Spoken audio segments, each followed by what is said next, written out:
एक छोटा सा प्रश्न मेरे रात को कल के प्रसंग में चल रहा था कि कौन किसकी निंदा करता है, कौन किसका अपमान करता है, कौन किससे जलता है। और ऐसा नहीं कि नहीं जलता, जलता है,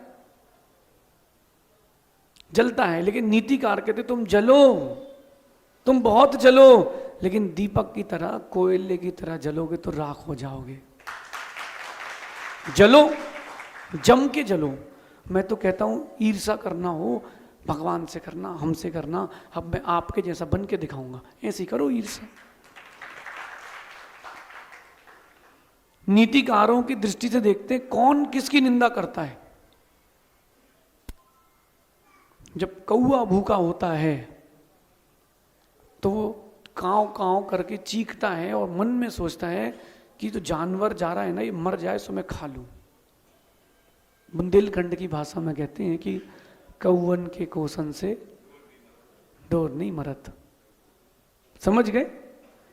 कौआ अगर कोसे ऊपर डाली में बैठ करके कि जानवर मर जाए सो मैं खा लूं, तो कौए के कोसने से कुछ नहीं होता, किसी के कह देने से कुछ नहीं होता, किसी के कर देने से कुछ नहीं होता। जो है सो है, उसको हम बदल नहीं सकते।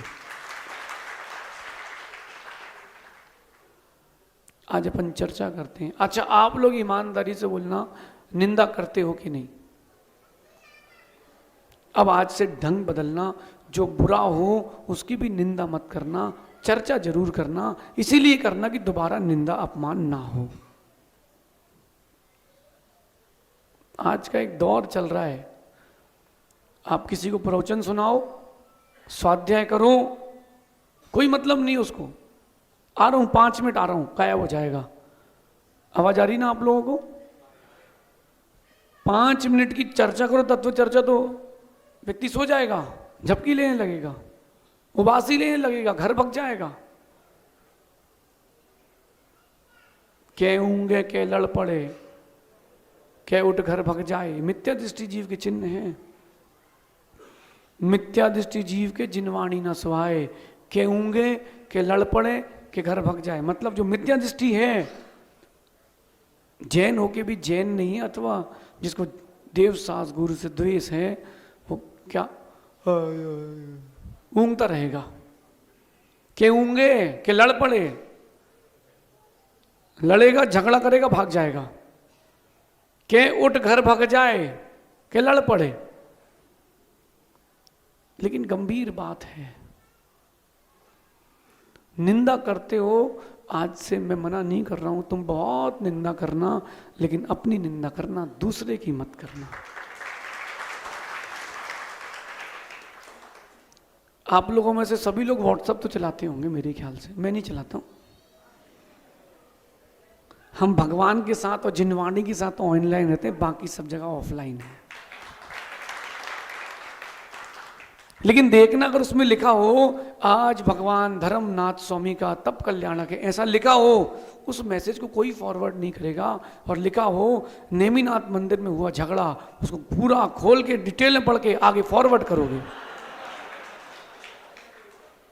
हंस लो, लेकिन पुण्य भी कर्म हंस हंस के बन रहा है, उदय में आएगा तो रोना पड़ेगा। है करते कि नहीं? वो मैसेज किसी को नहीं पढ़ाओगे कि आज भगवान धर्मनाथ स्वामी का तप कल्याणक है, लेकिन ये मैसेज 4 लोग बताओगे, क्या सुना? ऐसा होगा? आप अपने आप को कहां लेके जा रहे हो, विचार करना। कौन किसकी निंदा करता है, ध्यान रखना। नीच कुल में उत्पन्न हुआ व्यक्ति उच्च कुल वाले की निंदा करता है। जो नीच कुल में उत्पन्न होता है, छोटे कुल में, वो उच्च कुल वाले की निंदा करता है और ऐसा प्रयास करता है कि वो उच्च कुलीन भी नीच कुलीन हो जाए।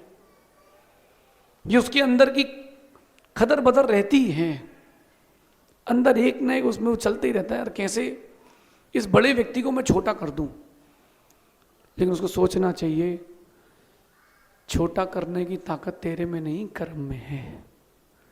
बड़ा करने की ताकत भी तेरे में नहीं, कर्म में है। जलता हुआ अंगारा किसी के ऊपर फेंक तो सकते हो, लगेगा उसको ये तुम्हारे निशाने पर है, लेकिन हाथ तो तेरा जरूर जलेगा भाई मेरे। 100% है राजीव भैया। अगर कभी अपने मुख से किसी की निंदा निकली हो, भगवान के सामने हाथ जोड़ लो, बोलो तस्मिच्छामि दुक्कड़म, बोलो हे भगवान मेरे वो पाप मिथ्या हो, हम कल से फिर यही करेंगे, फिर नहीं करेंगे। क्या पढ़ा, क्या बोले आप लोग? अच्छा, हम कल फिर से यही करेंगे। मंदिर में बैठे हो ध्यान रखना, बात बहुत गंभीर है। आज के जो प्रवचन है, देखो पिछली बार मैंने वर्धमान में प्रवचन दिए थे, जब भोपाल का पहला प्रवचन था कटोरे के ऊपर, वो पूरे भारत ने सुना था। आज पूरा विश्व सुनेगा, ध्यान से आप भी सुनना, क्योंकि बात आज अपनों की है, बात अपनों की है। संजू, कोई तुमको गाली दे दे तो सुन लेना, पिताजी को दे दे तो सुनना नहीं, समझा के आना, मारना पीटना नहीं। और जहां गुरुओं की बात आए तो फिर देखो आप समझ लेना क्या करना है।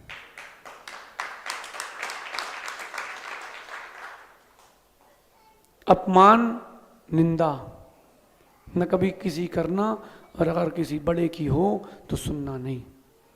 निंदा करने वाला और उसकी निंदा सुनने वाला दोनों को एक सा ही डोनेशन मिलेगा कर्म का, चिंता नहीं करना। एक नियम आज आप लोग ले लेना, वो मैं आखिरी बताऊंगा, लेकिन मेरा कहना है कि आज ले लेना। मैं ये मानता हूं कि सुधार जो होता है समाज का या देश का या राष्ट्र का, व्यक्तिगत रूप से होता है। व्यक्तिगत रूप से सुधार होगा तो देश राष्ट्र समाज का होगा, व्यक्तिगत रूप से नहीं होगा तो नहीं होगा। यथा राजा तथा प्रजा, तुम अपने मन के राजा हो, कम से कम इसका ध्यान रखना। जो नीच कुल का होता है वो उच्च कुल वाले से चिढ़ता ही है, और होता ही है। क्या करें, अनादि काल से संस्कार ही ऐसे पड़े खोटे। पड़ोसी के 10 ग्राहक जाएं तो तुम्हारे यहाँ 20 आ जाएं, 20 आ गए उसकी खुशी नहीं है, पड़ोसी के 10 क्यों? क्यों भूखा मरेगा? क्या वो भूखा मरेगा। आज आप देखना कि विचित्र प्रकार की खोपड़ी हो गई है देश की, समाज की भी। एक बूढ़ी मां के ऊपर केस किया गया, एक बूढ़ी मां के ऊपर केस किया गया। केस किस बात का था? प्रवेश। उसने फॉरेस्ट की लकड़ियां काट करके घर ले जा रही थी। केस फाइल हो गया, उसको पकड़ लिया। जज ने पूछा तुमने लकड़ी काटी है? उसने कहा यस सर, काटी है। तो तुमको सजा होगी। सर लेकिन सजा के पहले मेरी बात सुनी जाए। बोले बोलिए। मैंने लकड़ी काटी है, इन्हीं हाथों से काटी है। क्यों काटी है? अगर मैं लकड़ी नहीं काटती तो पेट कैसे भरती? तो चूल्हे में लकड़ी की जगह हाथ डालती। लेकिन सर मेरी एक बात कहना है। वो महिला क्या बोलती है, मैं पढ़ी लिखी नहीं हूं, लेकिन मैंने एक पेपर में पढ़ा है कि आईटीसी कंपनी 14 लाख पेड़ प्रति वर्ष काटती है। आपने कभी तो उनको अंदर नहीं किया, हम तो एक गट्ठा लेके गए थे तो हमको अंदर कर दिया।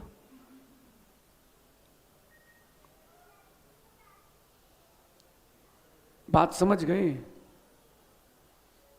बात समझ गए होगे। मैं चाहता हूं कि आप समझ जाएं सारे में तो ठीक है।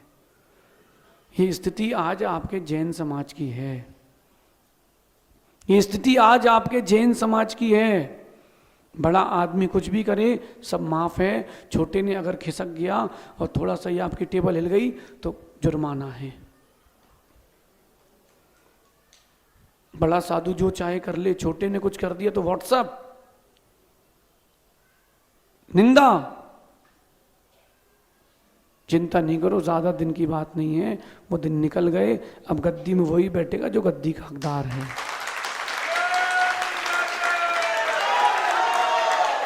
अब दिन बदल चुके हैं, समाज प्रतिबद्ध है।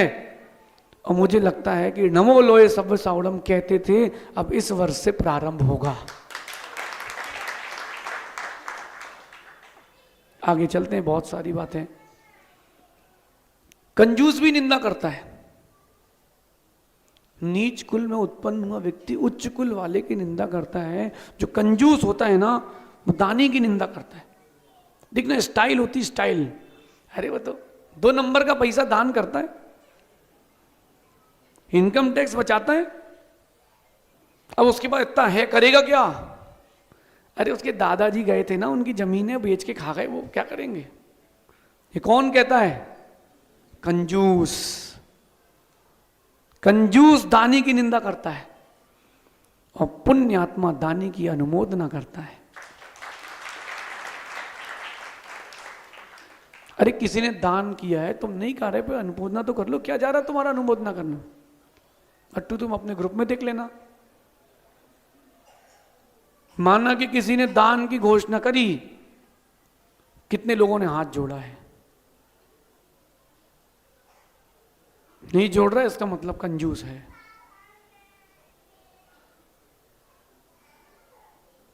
अनुमोदना नहीं कर रहा है, इसका मतलब कंजूस है।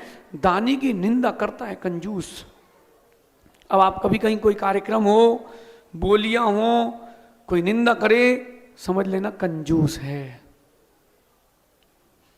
समझ लेना कंजूस है। और सुनो, जो निर्धन होता है, गरीब होता है, वो पैसे वाले की निंदा करता है। पैसे वाला कभी पैसे वाले की निंदा नहीं करता। निंदा कौन करता है? कंजूस। देखो, मैं आज बड़े खुले दिल से कह रहा हूं, क्योंकि अपने को किसी का डर नहीं। पिछली बार मैंने एक बात कही थी शुद्ध समाधान में, तो मेरे पास उत्तर आया, महेंद्र भैया, उत्तर ये आया कि नाम लेके बोलो। नाम ले लूंगा तो सारी पोल पट्टी खुल जाएगी, ईडी आईडी सब निकल जाएगी। बोले 21 लाख रुपए किसने लिए आहार के? अरे जब अपने ही मुंह से कह रहे हो कि हमारे यहां चलता है, तो तुम ही ने तो लिए हैं। नाम भी लेना आता है, लेकिन अपन सोचते हैं चलो कुछ तो इज्जत रख लो अगले की। संजू और भी जितने लोग बैठे, सबसे कह रहा हूं, साधु आए, चौका लगाना, आहार देना, आहार के बाद पैसा कभी मत देना। साधु काय के लिए आए चौके में आपके? आहार लेने, तो आहार दो। और जो नोट लेने आए, राजीव भैया थाली में नोट सजाओ, उनको नोट देना। लो महाराज जी 2000 का, लो महाराज जी चांदी का सिक्का। भैया मौसम तिरपाल, आपके यहां भी मेरे आहार हुए हैं, मैं नोट लेने गया था। अपन तो दूसरा सिस्टम है, अपन तिजोरी नहीं, अपन ठाकुर देखते हैं। अरे किसी का धन देख करके कौन साधु आहार करने जाएगा? भक्ति देख करके, समर्पण देख करके जाना चाहिए। मैंने चौका लगाया 2011 में, आचार्य भगवान विद्यासागर जी महाराज जबलपुर बोर्डिंग में थे, बहुत आनंद आया। मैं गुरुजी से बोला, गुरुजी फिर भगवान के दर्शन कब मिलेंगे? हमारे धरती के देवता हमारे नगर आए हैं। गुरुजी बोले जाके चौका लगाओ। हमने चौका लगाया, 14 दिन में एक महाराज जी आए, और एक चौका ऐसा था उसके बाद 14 दिन में 14 महाराज के हुए। 700 चौके थे भैया, और 30-40 पिछी थी। मुझे बिल्कुल गुस्सा नहीं आया। क्यों?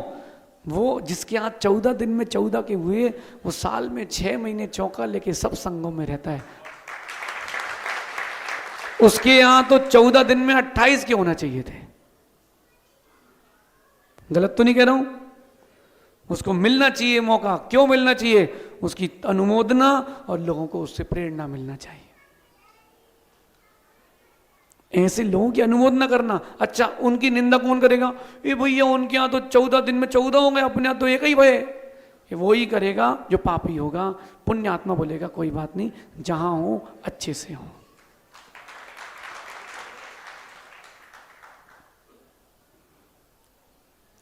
जितने लोग धर्मात्मा हैं संसार में, उनकी निंदा कौन करता है? पापी उनकी निंदा करता है। काहे के धर्मात्मा? एक मुट्ठी चावल चढ़ाने से भगवान खुश हो जाएंगे क्या? अरे मेरे भैया, चावल से कुछ नहीं होता, श्रद्धा से होता है। जो पुण्यात्मा होगा वो धर्मात्मा की अनुमोदना करेगा, और जो पापी होगा वो धर्मात्मा की निंदा करेगा। इसलिए भैया कभी किसी की निंदा अपमान मत करना। निंदा करने वाला अच्छा होता ही नहीं।